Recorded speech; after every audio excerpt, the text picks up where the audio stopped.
So just arrived at the western gate to the Baviaans, and we're going to go and speak to them today. Hello. Speak to them about possibly staying over at one of the campsites. Hello. Hello meneer. Hello. What's happening now is the ladies at the western gate are radioing through to the Komdomo office to find out if there's space for us at Wrek or Rooihoek. So we should get an answer pretty shortly.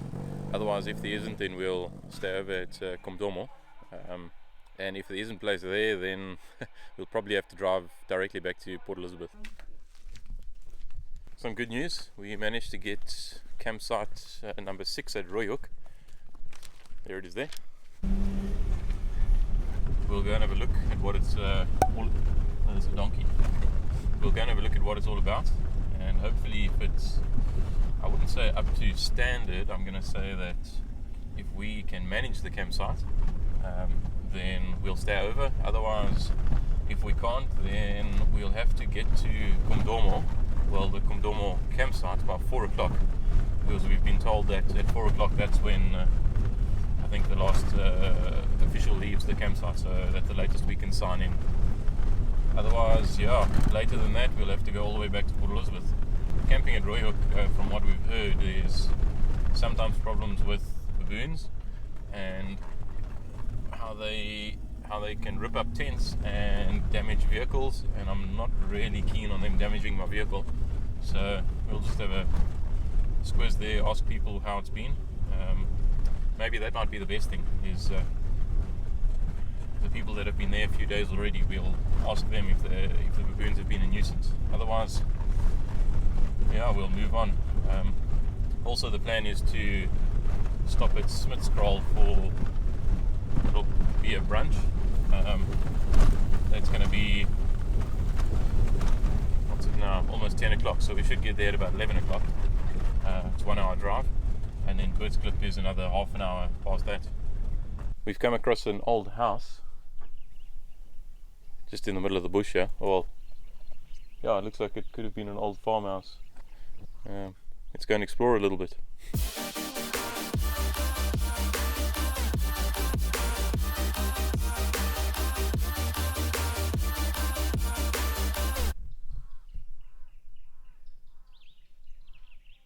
I can hear some grunting in the bush. It sounds like a... that's what it is. It's a baboon.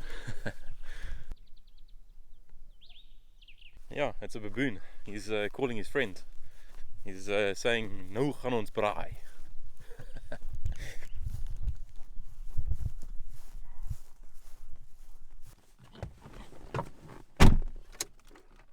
Didn't really think this through. I've got to do like a 200-point U-turn. This reminds me of Austin Powers.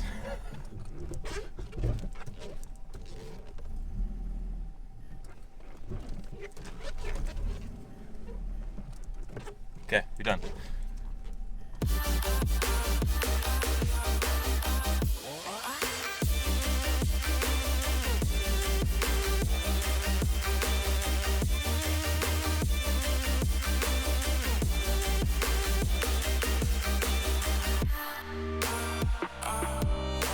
We've stopped randomly on the road. I saw quite a nice little peak that looks like it's got a nice view, so I'm going to see if I can climb up there and take a photo or two. There's quite a lot of loose rock climbing up here. Jeez. I really hope I don't moor off this rock. That'll be lank cock. We're spending the whole day with bruised and bloody knees. Made it to the top. It was a little bit easier than I thought it would be. Oh man, and this is actually a spectacular view.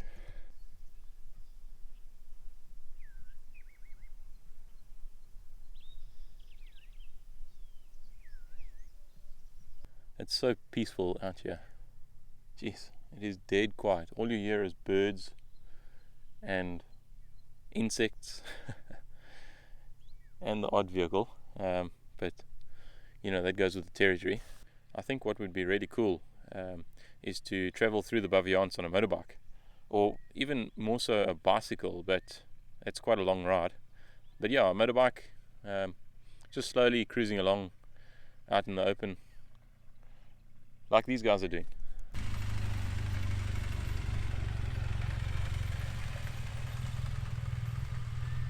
That looks like fun. A motorbike through the Baviaans. Well, at least if the weather's good. If it's raining, not so much. Okay, time to get back down.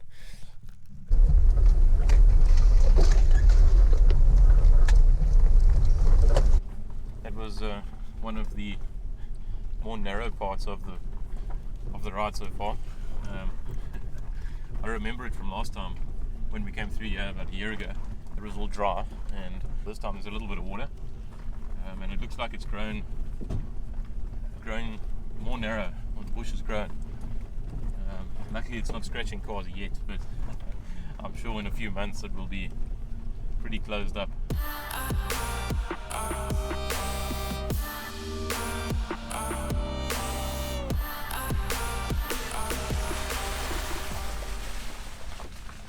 Nick, we're busy thinking of you, man.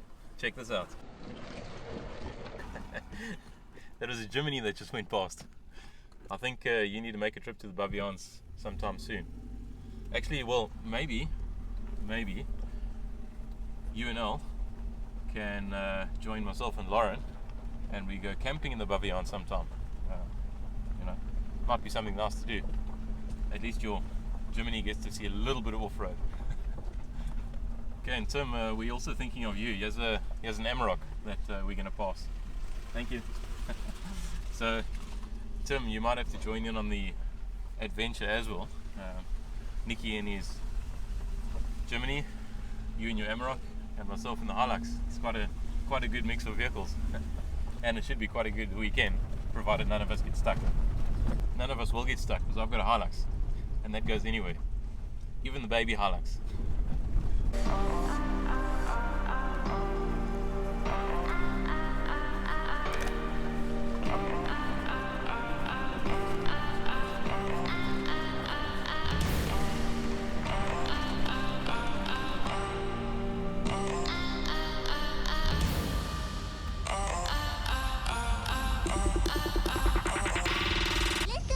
A few kilometers ago we saw a sign that says dangerous pass 7 kilometers ahead. I'm assuming it's this mountain pass that we're going to go through now. Looks like it's getting tighter, and it is going up through the bit of the mountain, so it'll be interesting to see how dangerous it actually is. According to the sign, it's dangerous. It's not looking too bad so far,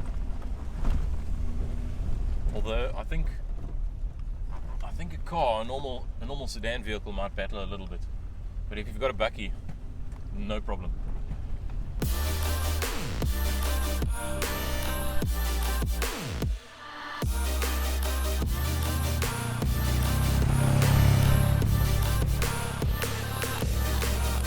I'm pretty sure what that sign was referring to was these steep drop-offs. That's the dangerous part of the mountain pass. If you drive off there, you're going to be rolling for days down that mountain. That's the Toyota Club down there. Well, at least it's what we're referring to as the Toyota Club. 3. Actually, there were 4 earlier. Oh, the red one's a little bit ahead. Yeah, it's 4 Hiluxes riding together, I suppose, doing what they do best.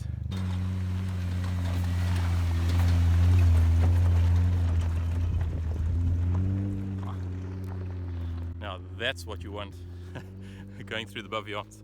You definitely won't get stuck. We've made it all the way to Smitskraal.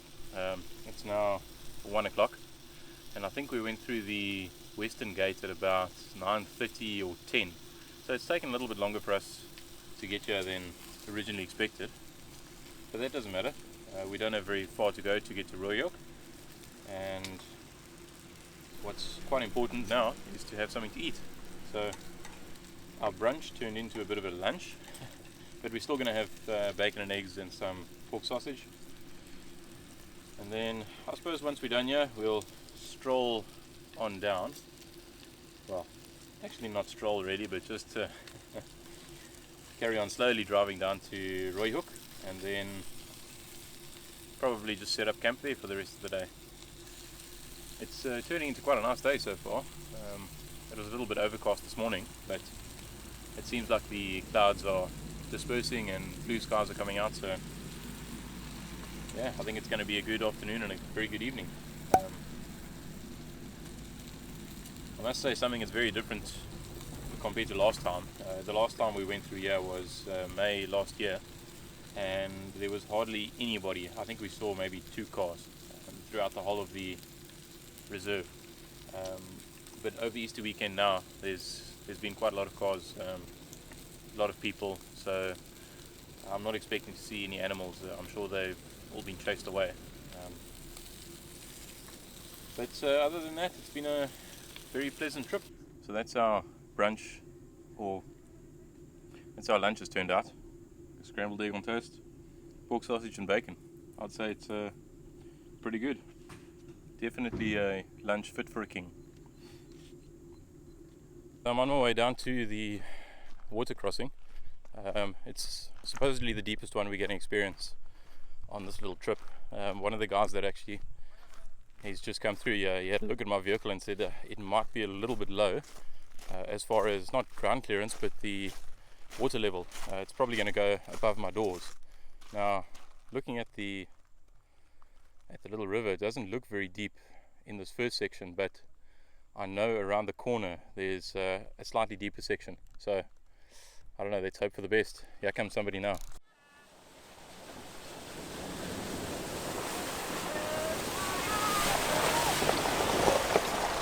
It didn't look too bad, but as I said, around the corner I think there's worse to come. What's the worst that could happen? We get stuck in the water and we have a early swim.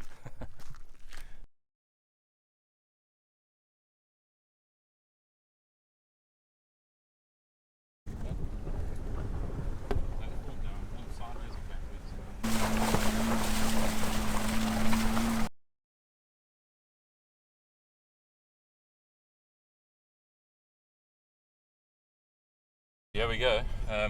That first section of water wasn't too bad, but here comes the deep section. It doesn't look too bad, but oh jeez, I can feel it's getting short. It's deep. Crap. It's over the doors. Okay, so there we go. It was definitely deeper than the doors. And I think I could have gone in with maybe a little bit more speed next time. So, but we through, which is good. We didn't get stuck, and the car is still going. Although I didn't expect it to stop. It's a Toyota. It just keeps going right. We've got some water running out of, it must be on my chassis rails, and as you can see here, the water came up to that depth. So yeah, it was pretty deep, but we made it through just fine. Having gone through the water, it's just washed off all the mud and dust off the bottom of my car. Thankfully it's clean water, not salt water.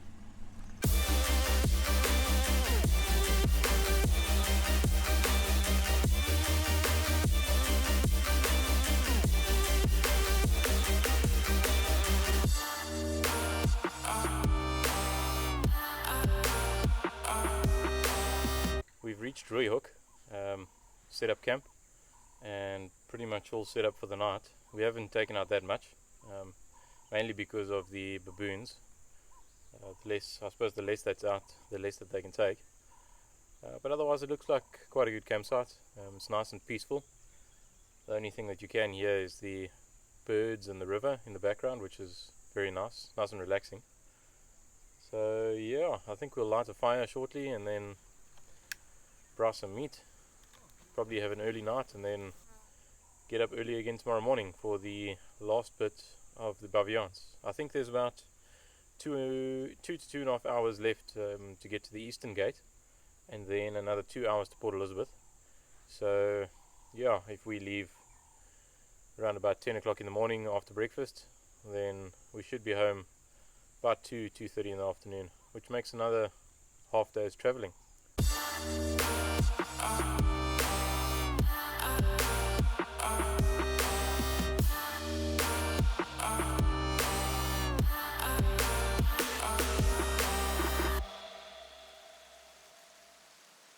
Before we came to Wrek, we read on the website, I actually can't remember what website, that there are no amenities here. So I don't do well with cold showers. I get quite grumpy actually if I have to have a cold shower. So I made a plan using our 20-litre bottle, a little 500 milliliter, I don't know, just water bottle, drilled some holes in the bottom, pushed it onto the spout of the 20-litre bottle, boiled some water, put it in, and here we go.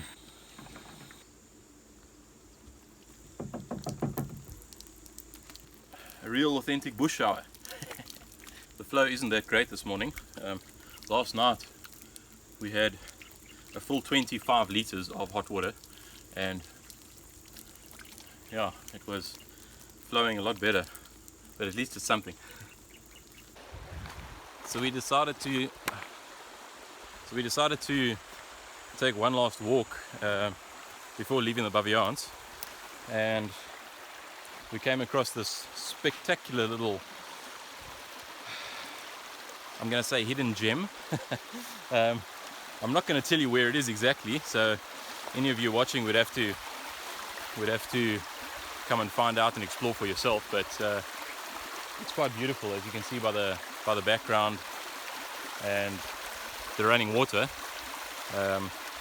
Yeah, it's special. We decided to sort of spend half an hour to an hour here, just having a little picnic and sitting by the water's edge, having a quick swim. And for being in the mountains, the water is actually very warm. It's nice and refreshing. So let me just cross this river quickly. Oh shit. Okay. So yeah, we're just about to leave, heading back to the bakkie now, and I would say it was well worth this short little additional walk that we did. I would highly recommend it to anybody that comes. And I think it goes without saying that we will definitely be back here again, especially to camp. It was quite an experience.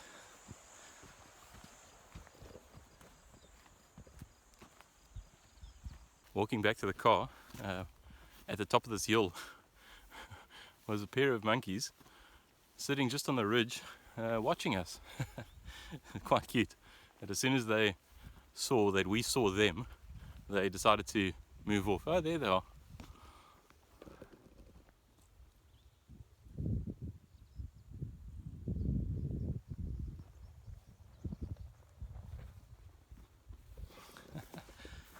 Oh, the good old, I think they're vivid monkeys.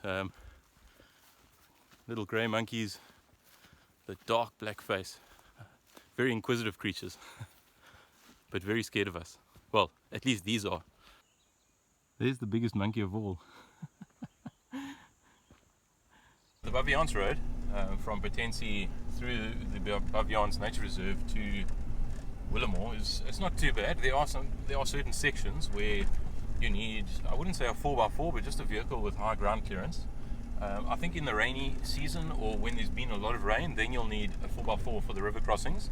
But coming down here into Wrek, it's a few kilometers off the main road, and yeah, you definitely need a vehicle with high ground clearance. There's some parts in the road that are quite tricky to navigate, especially, I mean, my vehicle's not even very high. It's got a low suspension for a bakkie, and some of the places, we've bottomed out, we've scraped.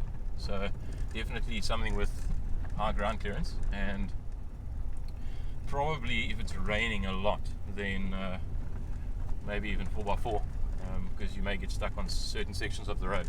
But once you're down, obviously in the campsite, you can walk around. There's nothing special needed there, so just keep that in mind for whoever's thinking of camping at Royhoek.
Hello.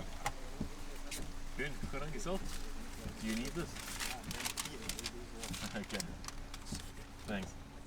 I'm not sure exactly what he's doing, but we've just arrived at the eastern gate to the Baviaanskloof Reserve.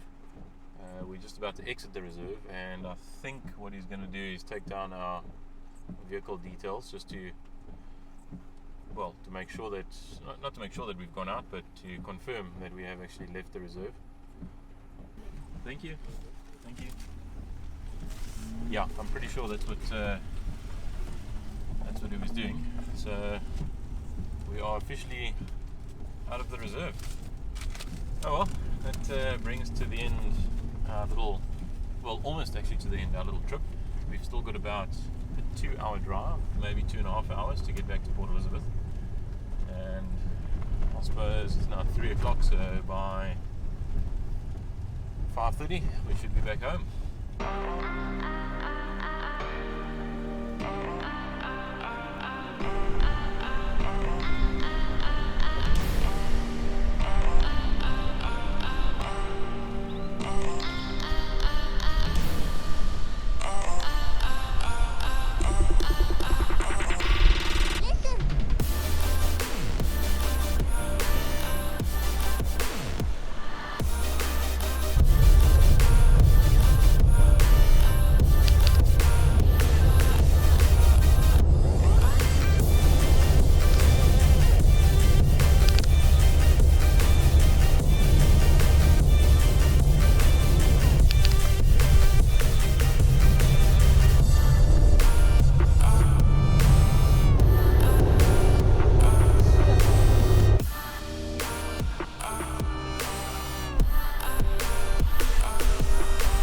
That's the end of another good long day. We've just arrived back in Port Elizabeth. It's 5:59, so pretty much 6 p.m. and we're back home. The day was pretty successful. It was a nice drive through the second half of the Baviaans. We went and had a look at a couple of campsites, some potential sites that we might want to stay at, next time around. They all look pretty good. And otherwise the drive was, I don't know, how was the drive? Fine. The drive was normal and fine, okay. So I suppose all that is left to say is see you on the next adventure.